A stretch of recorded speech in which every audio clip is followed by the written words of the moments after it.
This is your local news leader, News 10 ABC in the morning.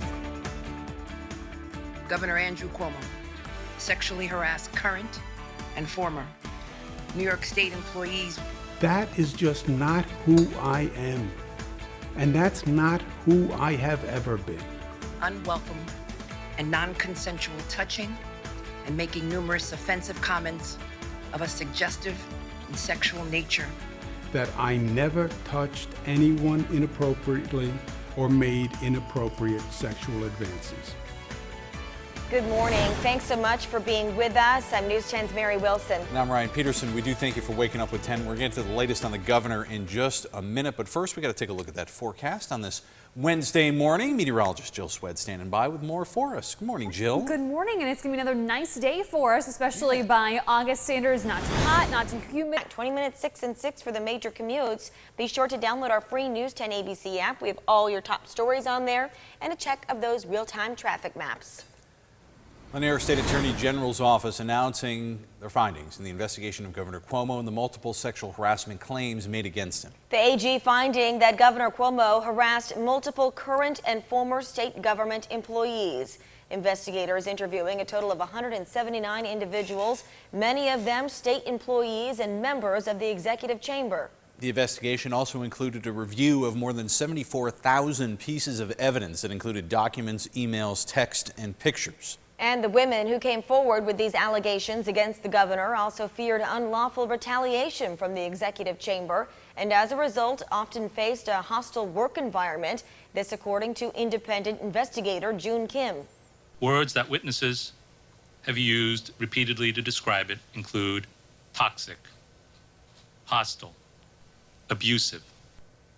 Meanwhile, the governor has responded to the findings with a pre-recorded statement in which he claims the allegations made in the report were either completely untrue or just a misinterpretation of his actions. They read into comments that I made and draw inferences that I never meant. It's important to note that Governor Cuomo will not face any criminal charges stemming from the Attorney General's office. In the past, the governor has said he will not resign over the report's findings, despite many leaders and lawmakers urging him to do so. The White House also commenting now on the AG's investigation. Here's what the president said yesterday. I think he should resign. I understand that the state legislature may decide to impeach. I don't know that for a fact. I've not read all that data. The president also adding that he's sure that some of the governor's gestures were, quote, totally innocent, but that the decision was ultimately up to the Attorney General. The findings of the AG report prompting lawmakers from Capitol Hill to the capital of Albany to call for the governor to leave the office. Our Juliana Bruno is live outside the executive mansion this morning. And Juliana, there has been a tidal wave of calls for him to resign since yesterday. Absolutely. Ryan and Mary, good morning. Senate Minority Leader Rob Ortt has been asking Democrats to move quickly on a number of issues over the past year, including removing the governor's emergency powers. And now he's calling on them to take swift action. Senator Ortt wants the Assembly Democrats to immediately move forward with the impeachment proceedings. Now, those women and the people of New York, after seeing their courage, their bravery, they deserve to see the same thing from their elected leaders. And members of the governor's own party saying it's time for him to step down as well. While the governor maintains his innocence, Democrats are calling him unfit for office and the findings of the AG investigation disturbing. Assemblyman Phil Steck wants an impeachment probe to include the governor's book deal and the investigation into nursing homes. And clearly there is strong opposition to the governor staying in office from both sides of the political aisle. And reports are saying that the governor's administration is waiting to see what polls are showing before they make their next move. Live in Albany this morning, Juliana Bruno, News 10 ABC. Juliana, thank you. And now the lawmakers are calling for the governor to be impeached. Here's what the timeline of that process might look like, right? The Assembly has already begun the impeachment investigation with a private law firm. But to start the actual impeachment procedure, they would have to reconvene, debate this AG report, then focusing on potential charges of abuse of power, cast their votes. Now, the head of the Assembly Judiciary Committee, Assemblyman Charles Levine, saying yesterday, quote, The findings are extraordinarily disturbing. The details provided by the victims are repugnant.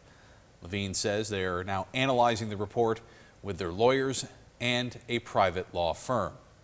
New York State Assembly Speaker Carl Heastie stopping short of using the word resign, but he said, quote, "It's abundantly clear the governor has lost the confidence of the Democratic majority and can no longer remain in office. We will look to conclude our impeachment investigation as quickly as possible." And if Governor Cuomo is impeached, Lieutenant Governor Kathy Hochul would be next in line to take the seat. Hochul has served in the role of Lieutenant Governor for the past 6 years, replacing Robert Duffy back in 2015. Most recently, she's been overseeing Western New York's response to the COVID-19 pandemic. Hochul served 1 term in Congress and has experience practicing law under circumstances of an impeachment. She would become New York's first female governor. Hochul releasing a statement saying the Attorney General's investigation has documented repulsive and unlawful behavior by the governor toward multiple women. No one is above the law, she said. Under the New York Constitution, the Assembly will now determine the next steps.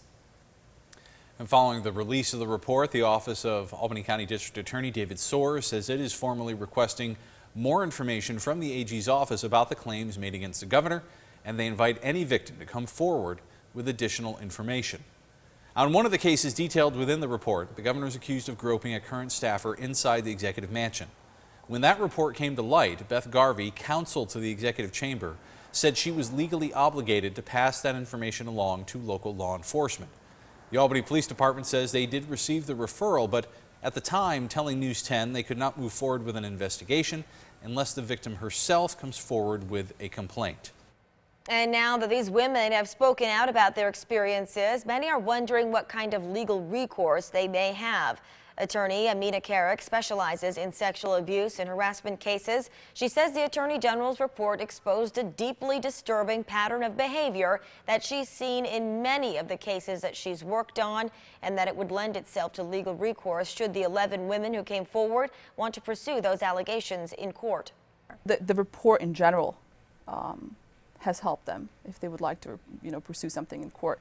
It has gathered vast amounts of evidence. It has showed repeated behavior. It will be up to the woman and the survivors to choose, what avenues and what charges they want to bring forward. It's really going to be up to them. Coming up in our next half hour, hear from some of the victims mentioned in the AG's report and what they have to say about the findings of the investigation. That's over at 7 o'clock on Fox 23.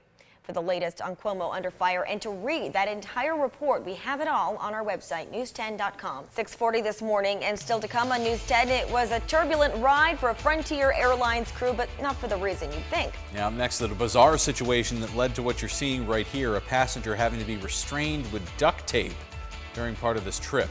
And you may soon be required to bring a mask to your favorite stores when you shop. Find out which local businesses and big retail chains are changing their policies once again. Let's look at the jockey leaderboard to date. Luis Saez riding high in the #1 spot with 24 wins. You're watching News 10 ABC, your local news leader, with Christina Arangio, Ryan Peterson, Mary Wilson, and meteorologist Jill Swed.